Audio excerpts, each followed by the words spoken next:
Welcome to FYI. Once again, Barry ZeVAN's my name, and our special guest today is Betty Folliard, and I must read Betty's biography. She's blushing, but she is a phenomenal lady. The Honorable Betty Folliard is founder and immediate past president of ERA Minnesota, an organization dedicated to finally passing the Equal Rights Amendment into both the Minnesota and U.S. constitutions. Ms. Folliard is creator and executive producer of A Woman's Place, a feminist progressive radio talk show on AM 950 radio, the progressive voice of Minnesota. Because A Woman's Place is in the White House and in the U.S. Constitution and wherever she chooses to be, or chooses it to be, with a background in the arts, business, and the political sphere of the local, state, and national levels. Betty is a former vice chair of the Hopkins School Board, a former three-term state legislator in the Minnesota House of Representatives, where she focused on education, clean environment, strong communities, and women's rights. And she served as a community representative in the office of Congressman Keith Ellison. Ms. Folliard is the former co-owner of Strategy Partners, a business and political consulting firm. Betty's community service includes formerly serving as chair of the nonprofits Gender Justice and PRISM boards, and she currently chairs the Equal Rights Amendment Committee on St. Paul's House of Hope, Peace, and Justice. Mm-hmm. In 2003, Betty founded the Salon for DFL Women Elected Officials. In 2005, she founded the Democratic Women's Leadership Coalition. In 2014, she founded ERA Minnesota and became a recipient of the Minnesota Women's Press Changemaker Award. This year, Betty was presented with the Minnesota Women's Summit Conference Committee's 2017 Woman of Distinction Award. Mother of three and grandmother of three so far. Betty recently retired and moved to Northfield, Minnesota. And I think, Betty, first of all, welcome. Thanks so much for taking the time to come. Thank you. With all of this, how can you say you've even thought of retiring? Well, it's not really retirement, is it? I mean, this is just another kind of stage, another age and stage. But I'm really happy to be doing the ERA work. That's really where my passion lies, Barry, and I'm so happy that to see the kind of growth that's happening nationally with the Women's March, with the Me Too movement, with Time's Up, with I Believe Her, all of these finally getting to the point that we understand that women still don't have constitutional equality, and we deserve it, and we need to have it. It's amazing to me, and not being solicitous or whatever, but to think that in the 21st century, we still haven't reached that point. Right. Something's wrong with this picture. Yeah. Why has it been so slow? There's there's always been pushback. I think the biggest challenge, though, is just education, because 80% of Americans believe that the ERA passed last century, or that we already have laws that take care of that. The problem is that it didn't pass last century, as you know. It passed in 1972 through the U.S. House, through the U.S. Senate, and it was sent out to be ratified by the states. And it required 38 states to be ratified into the Constitution. And we got it as far as 35 states, but the ERA was one of only 2 constitutional amendments at that time that were ever given a deadline. So we were only given 10 years to pass women's rights.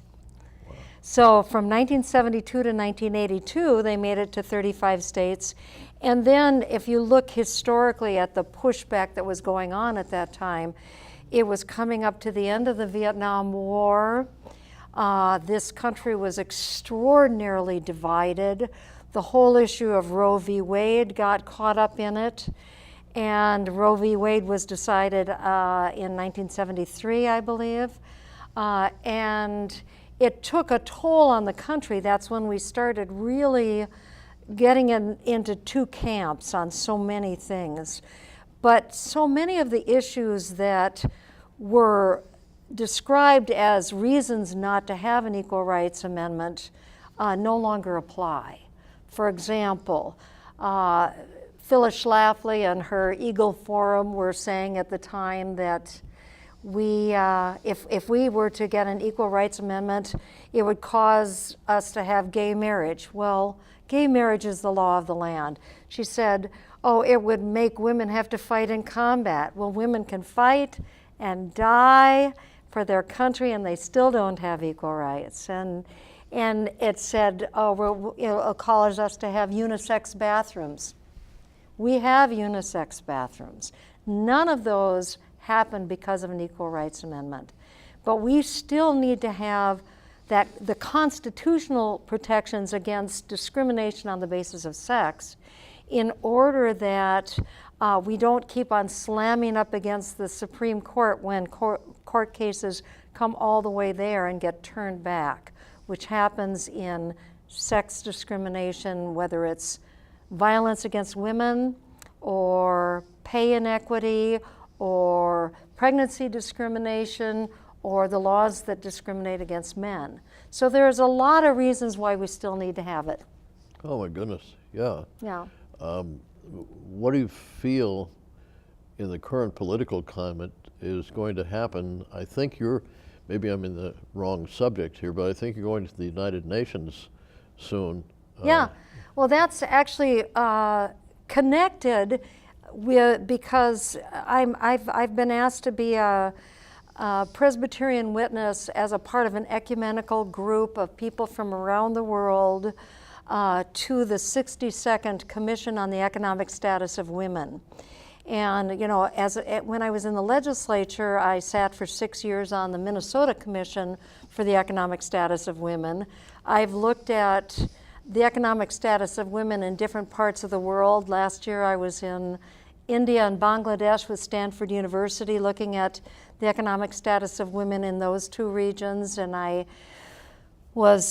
took a trip with Minnesota women leaders back in 2012, I think it was, to Israel and Palestine, looking at the economic status of women. So this is an issue that's close to my heart. But the connection there between ERA is to CEDAW. CEDAW is the international treaty that was passed through the United Nations back 30-odd years ago that defines what discrimination against women is and was embedded into 187 out of 194 countries in the world to help eliminate discrimination against women. It was it was embedded in almost every country in the world, as I say, 187 out of 194. And the only countries that didn't pass through were Sudan, South Sudan, Iran, Somalia, two tiny nations of Tonga and Palau, and the United States of America. And it only needs that commission, that conference only needs to pass through the US Senate.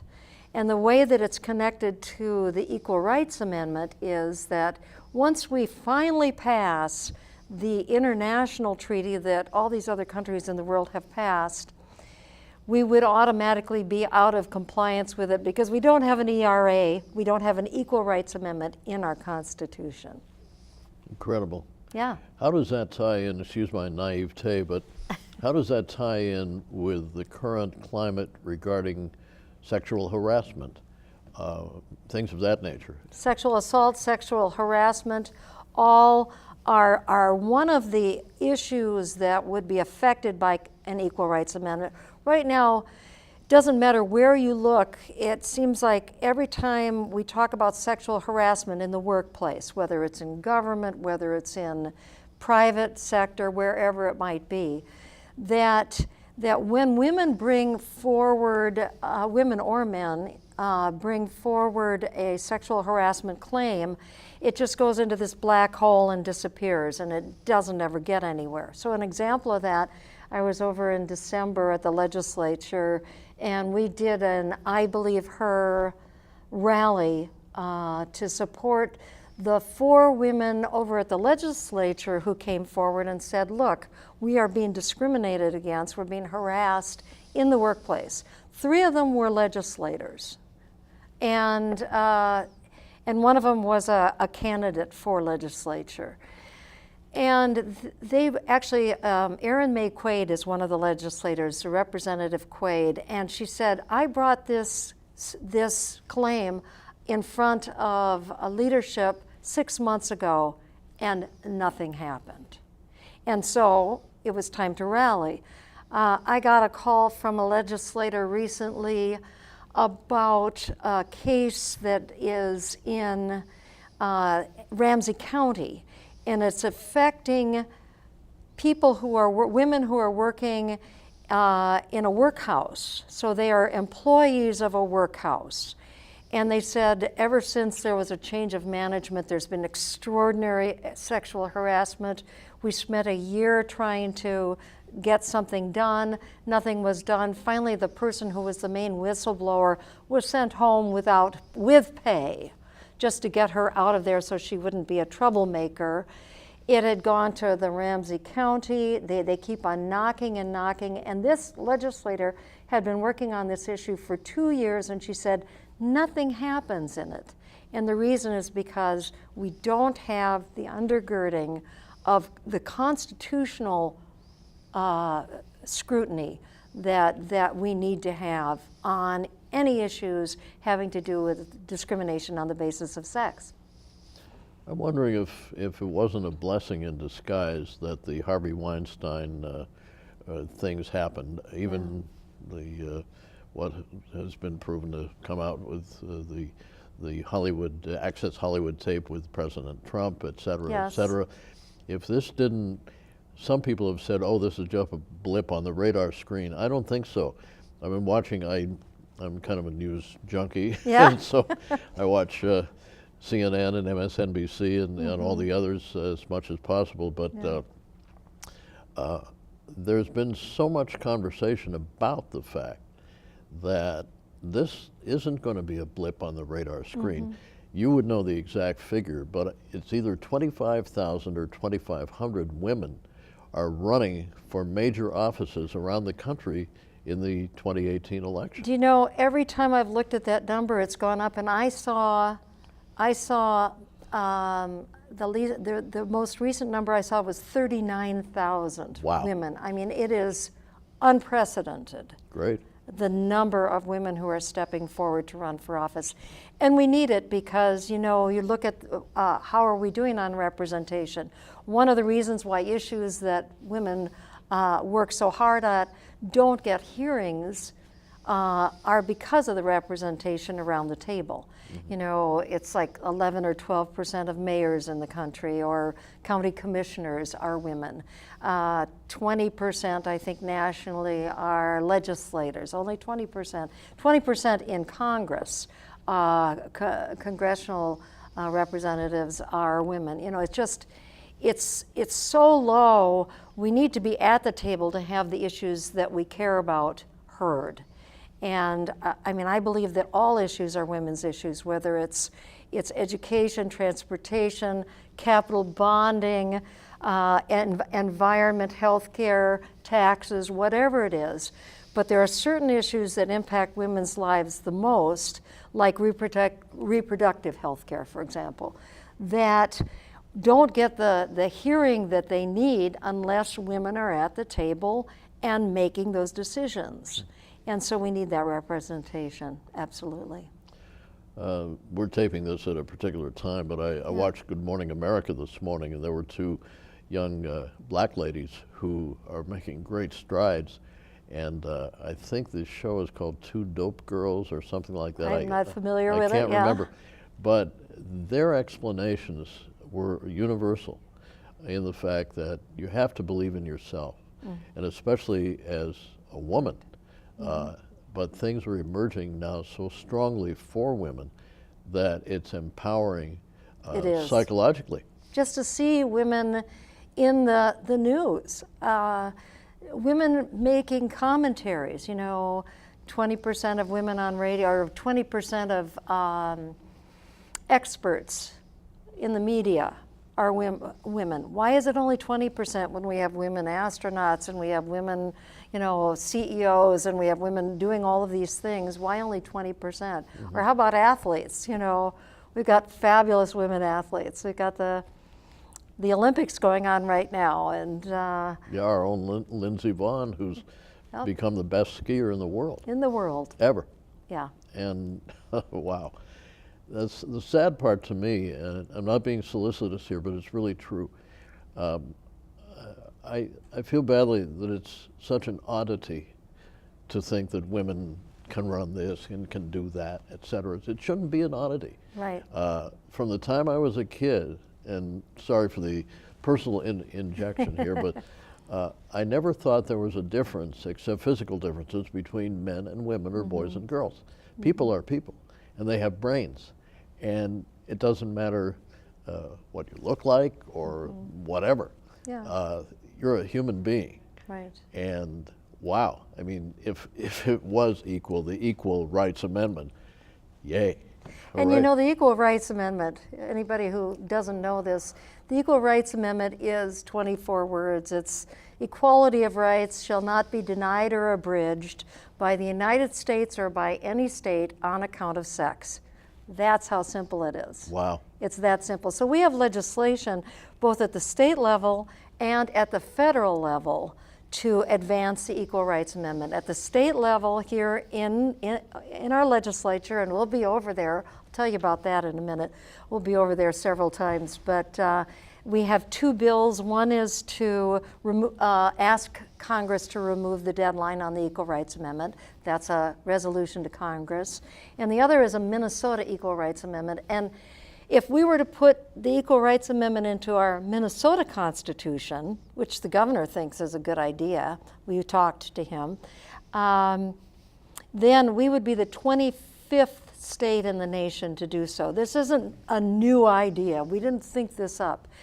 But at the federal level, we have actually, I think there's 3 bills now. There's the original language going forward, but the one that is the most effective is the bill to remove SJ Res 5 and HJ Res 53 to remove the deadline on the Equal Rights Amendment. That artificial deadline that I mentioned before, that the 27th Amendment to the Constitution, which is our most recent one, was given 203 years to pass. Women's rights got 10 years to pass. That doesn't quite seem right. And the wording of that deadline, which is June 2nd, 1982, was actually in the preamble of the bill, not in the actual language of the bill. And so the argument is that that's not what was passed through the different states that passed it, those 35 states. And then last year, Barry, Nevada was the first state in 35 years to ratify the Equal Rights Amendment. It was an unratified state, and they ratified it. And so now it's 36 states have done it, and we only need 2 more and remove that deadline. Well, I certainly hope that happens soon. Well, we're working on it. And the wonderful thing is that ERA Minnesota, my organization that I founded in 2014, is connected all over the United States. We're connected to the folks in California, Nevada, Arizona has got a big active group right now. Virginia has got a huge group. There's Florida and North Carolina working really hard, and Illinois. I was in Illinois working with those folks there.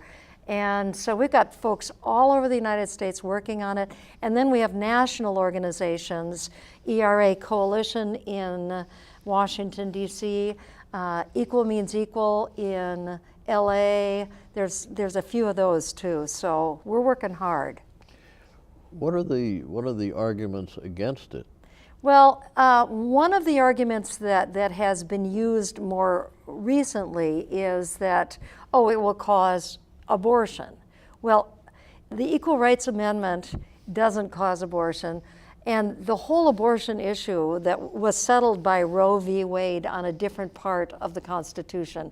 It wasn't settled on an equality issue, it was settled on a privacy issue, the right to privacy. So it's in a completely different part of the Constitution than the Equal Rights Amendment. And the two are not connected. In order for them to be connected, men would have to be able to have babies. Men can't have babies, so there is no equality there. There is a difference, there's a biological difference between women and men, and that we acknowledge, and it is part of the deal, and I personally celebrate it. But yeah, that is a non-starter of an issue for ERA. So in essence, I mean, truthfully, if anyone has a brain who's voting against this or against the ERA period, it should be, in my opinion, very simple for them to say, oh, thank you. Yeah. Let's vote for it. Let's do it. And the trouble that we have is just getting it into having a hearing in the Minnesota House. That's where we're hoping that folks will help us. Also, I want to let folks know how they can get involved. Please do. If you go to ERA Minnesota, it's eramn.org, eramn.org. You'll see that we have events coming up. On February 20th, it's the first day of session. We will be there in numbers, and you can sign up to join us on that day and do some advocacy work for the Equal Rights Amendment. On Saturday, February 24th, we've got the Women's Summit and film screening, and it's going to be at the University of Minnesota at the Carlson School of Management, and that is from noon to 5, and we will be showing the film Equal Means Equal. Anybody who can see that film, it's so wonderful. It really explains all the different areas that an Equal Rights Amendment would affect. Excellent film by Kamala Lopez, who is out of Hollywood. It's the executive director, the executive producer of that was Patricia Arquette, who won Best Actress Award in 2015, the Academy Awards. And then on the first day of, on the International Women's Day, we came in 2015, 16, 17 to the legislature. This year we're going to have a couple of thousand people there. In the legislature, in the rotunda of the state capitol, everybody's invited. Bring your kids, bring your spouses, bring everybody, bring your brothers and sisters, and we'd love to have you there. We're going to do a really big day on International Women's Day. It is our ERA Day at the Capitol. What's the actual date for that? That is March 8th. Okay. March 8th. By March 8th, this show may be seen. Unfortunately, because of taping and scheduling, the February events may have already passed. That's okay. We need you on the 8th. Yeah, amen to that. And even beyond March 8th, what else is happening this year? Well, we'll be, during the legislative session, we'll be sitting in committees, and we will be letter writing. We've got postcards that people can fill out to send to their legislators. We'll be doing phone calling. We'll be doing a lot of visibility. And if action doesn't take place this year, which I anticipate there will be action because of all of the energy of Women's March, Me Too, I believe her, Time's Up. I believe that there will be action this year. But if you can't hold your legislators' feet to the fire and get it done, then we turn it outward, and we will work on campaigns to change the leadership. When does the session end this year? Usually it's around the 19th, 21st of May. You know, I think it's 21st is the official date. I'm not positive about that. But usually that's about when it ends. And 19th is when, you know, the last bills can be passed so that there's a day to get the paperwork done, so. Yeah, what else can people do who can't attend the events, et cetera, writing their Congress people? Does that really both work? Both Congress and legislature, yes, it absolutely does. You know, having been a legislator, hearing from constituents means so much. Know, first of all, are your folks on your team? You know, is it something that they are already working on? Is their name on the bill? Well, if it is, say thank you. And then ask them to champion it. Because it's not just enough to say, I support the Equal Rights Amendment.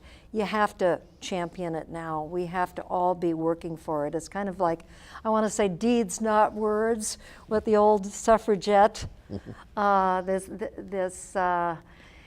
was just the 100th anniversary of suffragettes in Britain. 100 years ago, the women got the vote, but it wasn't all women got the vote. It was women over 30 who owned land or a house got the vote, and it took until 1928 till all women got the vote in Britain. Wow. And my mother was 5 years old when this country got the vote. My gosh. My grandmother was the first generation to vote. Fantastic. Well, Yeah. I'm glad it's progressed. We have just about a minute. I've wanted to ask you what butterflies occur when you decide to run for an elected office? Oh, Because you were elected three times. I was elected at first as a school board member and then as a state representative. And yeah, first of all, as I said to my son when he said, Mom, what happens if you lose? He was 8 years old at the time when I was running for state representative. And I said, well, darling, losing is the known. I have a great life. I have a great family. I have a great house. I said, the unknown is winning. And there's butterflies in winning. But good butterflies, right? Yes, good butterflies. After it Very happens, good. a big sigh of relief, right? Yes, hear, hear. Yeah. Hear, hear. Well, Betty, I can't thank you enough. You have phenomenal life and background. I've been privileged to be on your radio show talking about my book, which we're going to mention here in a second. And all I can say is I just hope that all you're hoping for with the ERA happens, and I think it will, in my opinion. Yeah, well, Barry, it's a great joy for me. Thank you so much. You're welcome. God bless. You too. And want to remind you, my book, Barry ZeVAN, My Life Among the Giants, endorsed by former Vice President Mondale, as well as Sam Donaldson from ABC TV, who I thank sincerely, both of them, and Rudy Maxa, of course. It's available on Amazon, and it's not the kind of book you think it is. It's not name-dropping. It's the blessing of having had the relationships I have had throughout my life with people and their stories that nobody has ever heard. So, hope to see you again next time. Thanks.